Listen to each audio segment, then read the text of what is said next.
નમસ્તે વિદ્યાર્થી મિત્રો, આપણે 15મા ચેપ્ટરમાં આગળ વધતા જઈ. આપણો આ 5મો વિડીયો સેશન છે.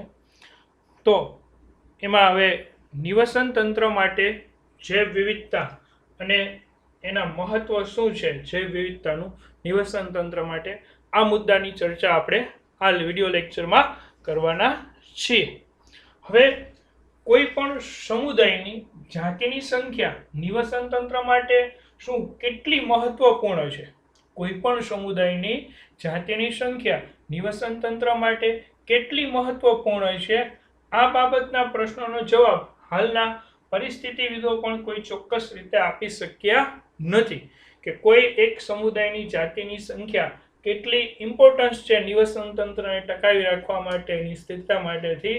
એ પરિસ્થિતિવિદો કોઈ ચોક્કસ જવાબ આપણે નથી આપી શકતા.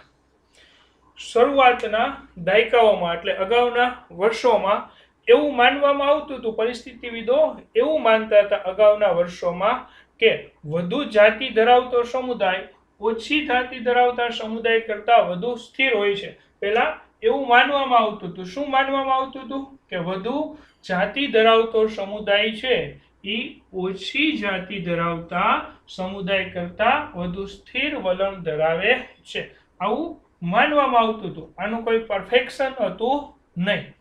તો હવે આપણે એવું ધારી લઈએ કે ધારો કે વધુ જાતિ ધરાવતો સમુદાય ઓછી જાતિ ધરાવતા સમુદાય કરતા સ્થિર હોઈ શકે, તો આપણને ક્વેશ્ચન થાય કે તો સ્થિરતા, સમુદાયની સ્થિરતા એટલે શું? આપણને ક્વેશ્ચન થાય કે સમુદાયની સ્થિરતા એટલે શું? સ્થિરતા આપણે કોને કહેવીએ? તો કોઈ પણ એક સ્થિર સમુદાય માટે જુદી જુદી કન્ડિશનો છે. અહીંયા સ્થિર સમુદાય માટેની જુદી જુદી કન્ડિશનો આપેલી છે. કે પહેલું, કોઈ પણ સ્થિર સમુદાય કોને કહેવાય? તો કે જે તે સમુદાયની ઉત્પાદકતા વર્ષે વર્ષે ફેરફારિત હોવી જોઈએ નહીં. જે તે સમુદાયની ઉત્પાદકતા વર્ષે વર્ષે ફેરફારિત હોવી જોઈએ નહીં. એટલે કે વર્ષે વર્ષે ઉત્પાદકતા છે એ બદલતી ન હોવી જોઈએ, એક ધારી સ્થિર હોવી જોઈએ, એમાં ફેરફાર ઓછો હોવો જોઈએ. કે કોઈ એક નિવસન તંત્રની ઉત્પાદકતા, વાર્ષિક ઉત્પાદકતા છે 5000 કિલો કેલરી જોવા મળે છે, તો એ ઉત્પાદકતા દર વર્ષે એમને જળવાઈ રહેવી જોઈએ, એમાં ફેરફાર ન થતો હોય તો એ નિવસન તંત્ર કેવું કહી શકાય? સ્થિર સમુદાય એ નિવસન તંત્રમાં છે એવું કહી શકીએ. બીજું, વખતે વખતે એટલે કે સમયે સમયે કોઈ અવરોધ ઉત્પન્ન થાય તો એ અવરોધ સામે એ જે તે સમુદાય છે એ પ્રતિકાર દર્શાવવા માટેથી સક્ષમ હોવો જોઈએ. કે જુદા જુદા સમયે સમયે આવનારા અવરોધો માટે પ્રતિરોધક હોવી જોઈએ. સમુદાય છે એ સામે પ્રતિકાર દર્શાવી શકતો હોવો જોઈએ કે એને કોઈ અવરોધ આવે તો એ અવરોધ સામે એ સમુદાય એક સાથે નાશ ન થઈ જતો હોવો જોઈએ. કારણ કે જો અવરોધ સામે સમુદાય નાશ થઈ જાય તો એની ઉત્પાદકતા શું થાય? બદલાઈ જાય. તો એ સ્થિર છે એવું કહી શકાય નહીં. તો કોઈ પણ સમુદાયની સ્થિરતા માટેથી એની ઉત્પાદકતા સ્થિર રહેવી જોઈએ વર્ષે વર્ષે. તો એ સ્થિર ક્યારે રહે? તો કે કોઈ પણ કન્ડિશન આવે પણ એ સમુદાય પોતાની સ્થિતિ જાળવી રાખતો હોય તો જ એને સ્થિર કહી શકાય. એટલે સમયે સમયે આવતા અવરોધો સામે છે એ પ્રતિકાર દર્શાવી શકતો હોવો જોઈએ. પછી પ્રસંગોપાત, કુદરતી કે માનવ પ્રેરિત વિક્ષેપો સામે પણ એ પ્રતિકારક અથવા તો સ્થિરતા દર્શાવતું હોવું જોઈએ. કોઈ પણ સમુદાય છે એ પ્રસંગોપાત, કુદરતી કે માનવ પ્રેરિત પ્રતિકારો સામે છે પણ સ્થિરતા દર્શાવતું હોવું જોઈએ. અને વિદેશી જાતિઓ દ્વારા થતા આક્રમણ સામે પણ પ્રતિરોધક હોવું જોઈએ. હવે વિદેશી જાતિઓનું આક્રમણ એ આપણે આ પાઠમાં જ અને આગળના ટોપિકની અંદર ચર્ચા કરશું કે વિદેશી જાતિઓનું આક્રમણ શું છે. બરાબર છે? કે વિદેશી જાતિઓનું આક્રમણ થાય તો એની સામે પણ એ પ્રતિકાર કરી શકતો હોવો જોઈએ. તો કોઈ પણ નિવસન તંત્રમાં એક સ્થિર સમુદાય માટેની કુલ 4 કન્ડિશન છે. કોઈ પણ નિવસન તંત્રમાં એક સ્થિર સમુદાય માટેની કુલ 4 કન્ડિશન છે. પહેલું, એની ઉત્પાદકતા વર્ષે વર્ષે બદલાતી હોવી જોઈએ નહીં. એટલે કે એની ઉત્પાદકતા વર્ષે વર્ષે ફેરફારિત ન હોવી જોઈએ. બીજું, સમયે સમયે આવનારા અવરોધો માટે એ પ્રતિરોધક હોવો જોઈએ સમુદાય. પછી કુદરતી કે માનવ પ્રેરિત કોઈ વિક્ષેપો સર્જાય, આફતો સર્જાય તેની સામે પ્રતિકાર દર્શાવતો હોવો જોઈએ અથવા તો સ્થિતિસ્થાપકતા હોવી જોઈએ. અને વિદેશી જાતિઓ દ્વારા થતા આક્રમણ સામે પ્રતિકારકતા દર્શાવતો હોવું જોઈએ. હવે આ માટે ડેવિડ સ્ટીલમેન નામના વૈજ્ઞાનિકે પોતે પ્રયોગો કરેલા હતા. તો હવે આપણે જોઈએ છીએ ડેવિડ સ્ટીલમેનના પ્રયોગો.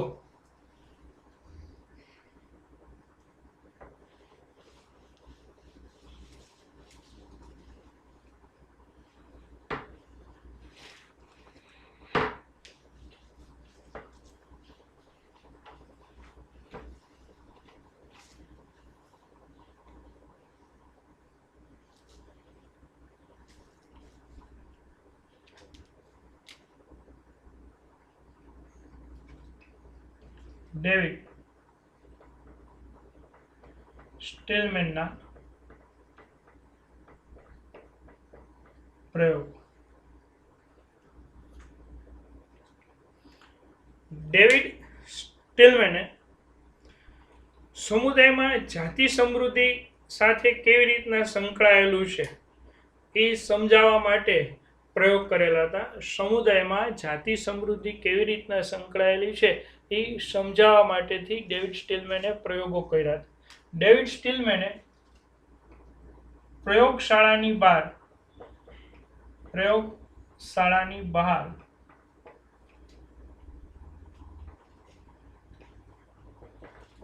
ભૂખંડો પર લાંબા સમયગાળા માટે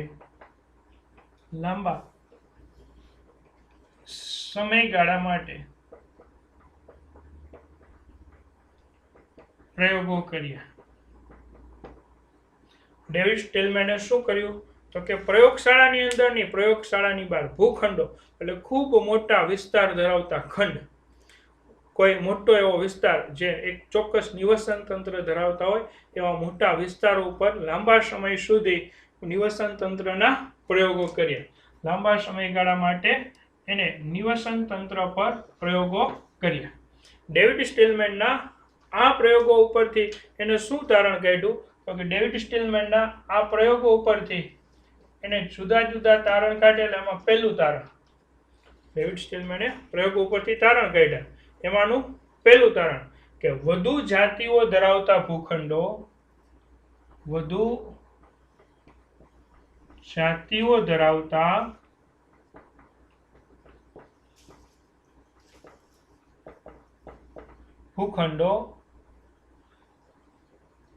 એ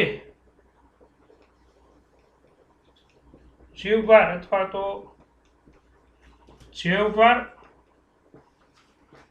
ઉત્પાદકતામાં વર્ષે વર્ષે ઓછો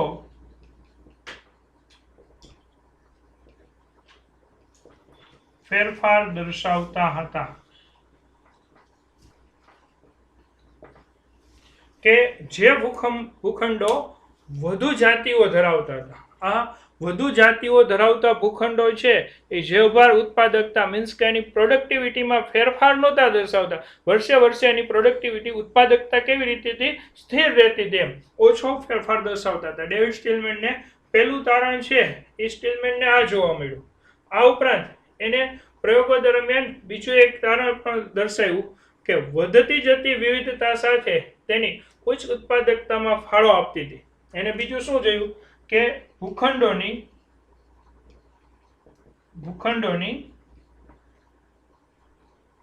વધતી જતી વિવિધતા તેની ઉચ્ચ ઉત્પાદકતામાં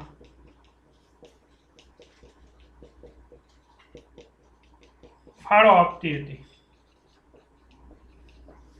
વધતી જતી જાતિ વિવિધતા છે એની ઉચ્ચ ઉત્પાદકતાની અંદર ફાળો આપતી જોવા મળે છે. તો આ પણ ડેવિડ સ્ટીલમેને છે એ પોતાના પ્રયોગો દરમિયાન છે એ દર્શાવેલું છે કે ડેવિડ સ્ટીલમેને પોતાના પ્રયોગ દરમિયાન બે તારણ કાઢ્યા. પહેલું, જે ભૂખંડો વધુ જાતિઓ ધરાવતા હતા એનો ઉત્પાદકતા સ્થિર હતી. એટલે આપણે જોયું હતું કે કોઈ પણ સમુદાયની સ્થિરતા વિશે તો કે ઉત્પાદકતા વર્ષે વર્ષે સ્થિર હોવી જોઈએ. એટલે એ વસ્તુ સાબિત થઈ. બીજું, જેમ વિવિધતા વધારે હતી એની ઉત્પાદકતા પણ વધારે હતી. બીજો મુદ્દો એવું કહેવા માંગે છે કે જેમ વિવિધતા વધારે એમ એની ઉત્પાદકતા પણ કેવી હતી? વધારે. તો આ કોના પ્રયોગો છે? ડેવિડ સ્ટીલમેનના પ્રયોગો. ડેવિડ સ્ટીલમેને પોતે પોતાના ભૂખંડની બહારના પ્રયોગો દ્વારા 2 તારણ આપેલા હતા. હવે આપણે આગળ ઉપર જોતા જઈએ કે શું નિવસન તંત્રની જાતિઓ છે નિવસન તંત્રને સારું અથવા તો તંદુરસ્ત રાખવા માટે કઈ રીતના ફાળો આપે છે? તો એની સમજૂતી નથી કે નિવસન તંત્રની જાતિ સમૃદ્ધિ નિવસન તંત્રને સારું કે તંદુરસ્ત રાખવા માટે જાતિ સમૃદ્ધિ નિવસન તંત્રને સારું કે તંદુરસ્ત રાખવામાં સહયોગ આપે છે. સહયોગ આપે છે. બરાબર. એની સંપૂર્ણ માહિતી આપણી પાસે સહયોગ આપે છે તેની સંપૂર્ણ માહિતી નથી. આપણી પાસે એની સંપૂર્ણ માહિતી નથી કે કેવી રીતના સહયોગ આપે છે. આપણને એટલી ખબર છે કે સહયોગ આપે છે. ભાઈ, નિવસન તંત્રમાં જાતિ સમૃદ્ધિઓ ન હોય તો એ નિવસન તંત્ર લાંબો સમય સુધી ટકી શકે નહીં. બરાબર છે. પણ એક વસ્તુ નક્કી છે કે સમૃદ્ધ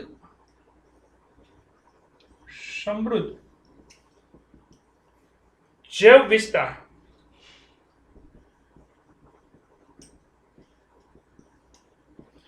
કોઈ પણ સમૃદ્ધ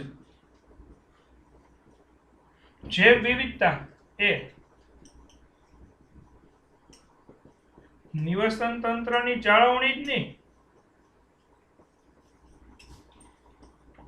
કોઈ પણ સમૃદ્ધ જૈવ વિવિધતા છે એ નિવસન તંત્રની જાળવણી જ નહીં, પરંતુ પૃથ્વી ગ્રહ પરના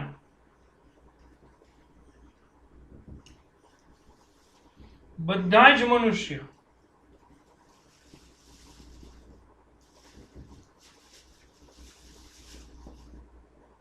લાંબા અસ્તિત્વ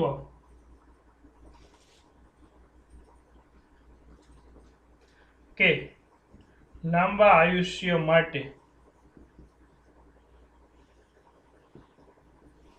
જવાબદાર છે.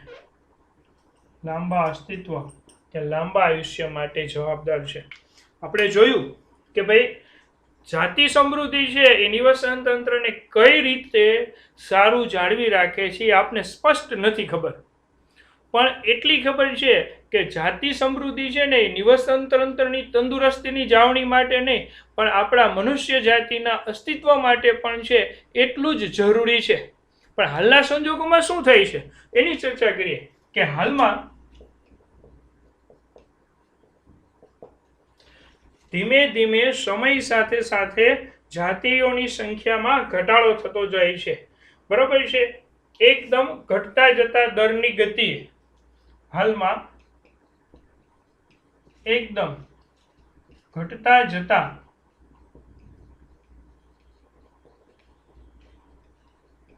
દરની ગતિએ જાતિઓ ગુમાવી રહ્યા છીએ. જાતિઓ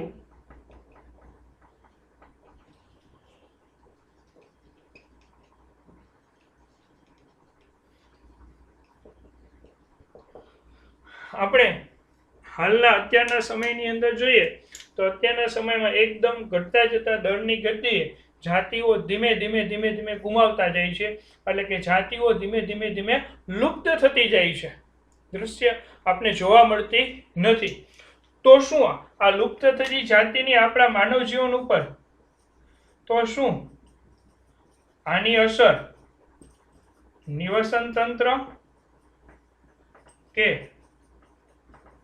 માનવ જીવન પર પડશે કે નહીં? આનો સ્પષ્ટ જવાબ નથી અત્યારે. માનવ જીવન ઉપર કે નિવસન તંત્ર ઉપર એની અસર છે એ પડશે કે નહીં એની સ્પષ્ટ માહિતી નથી. ઉદાહરણ તરીકે જોઈએ કે પશ્ચિમ ઘાટમાં એક વૃક્ષારોહી દેડકાની જાતિ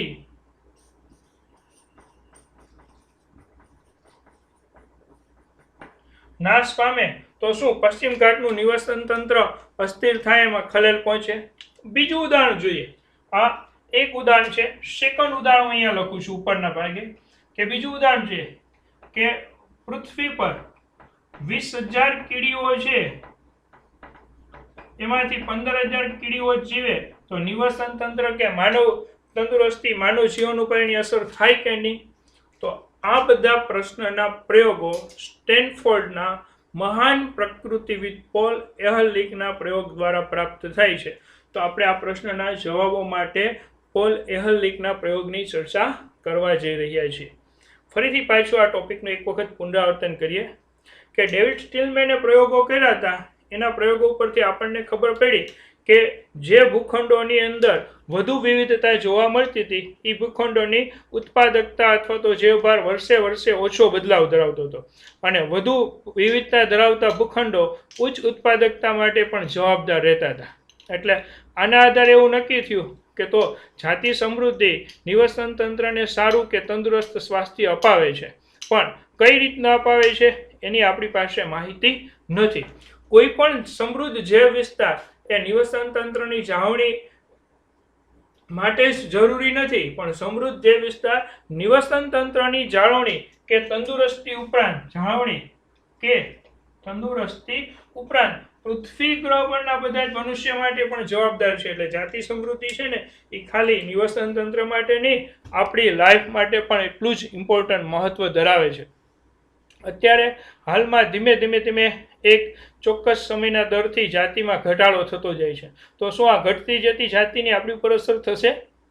શું એની નિવસન તંત્ર ઉપર અસર થશે?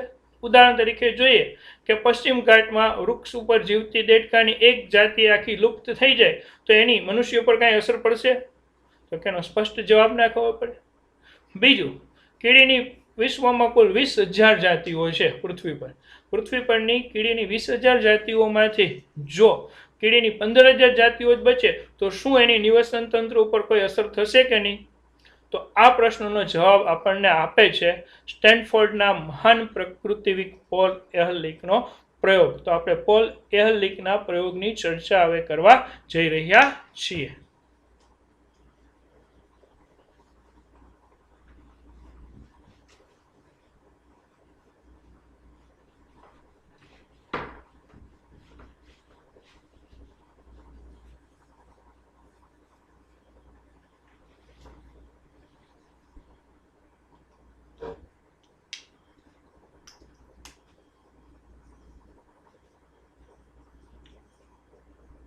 સ્ટેનફોર્ડના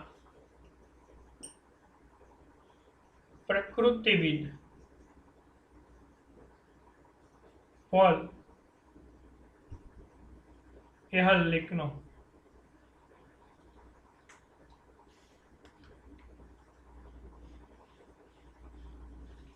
ધી રિવેટ-પોપર સિદ્ધાંત અથવા તો રિવેટ-પોપર પૂર્વધારણા. પોલ એહરલિચની રિવેટ-પોપર પૂર્વધારણા.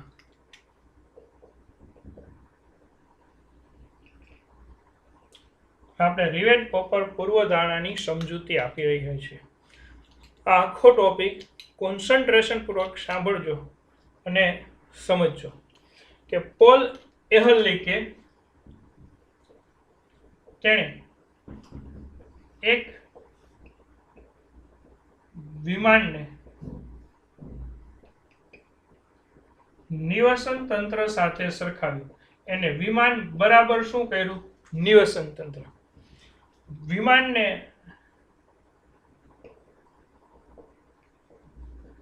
તેમાં રહેલ રિવેટ્સ અથવા તો ખીલીઓ ની સરખામણી નિવસન તંત્રની તો કે જાતિઓ સાથે થઈ. કે વિમાનના પતરાને રિવેટની મદદથી જોડી અને આખું વિમાન છે બનાવેલું હોય. એટલે વિમાન એ આખું એક નિવસન તંત્રને એને કલ્પના કરી અને પૂર્વધારણા કરી કે ધારો કે વિમાન એ આખું એક નિવસન તંત્ર છે અને એમાં રહેલા રિવેટ્સ એની ખીલીઓ છે એ નિવસન તંત્રની જાતિઓની સમકક્ષમાં છે. હવે જો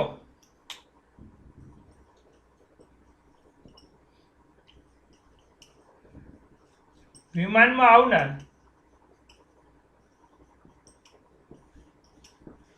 દરેક મુસાફર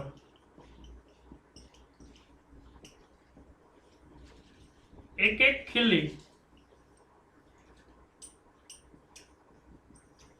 લેતો જાય તો શું થશે? તો શરૂઆતમાં બહુ અસર નહીં થાય,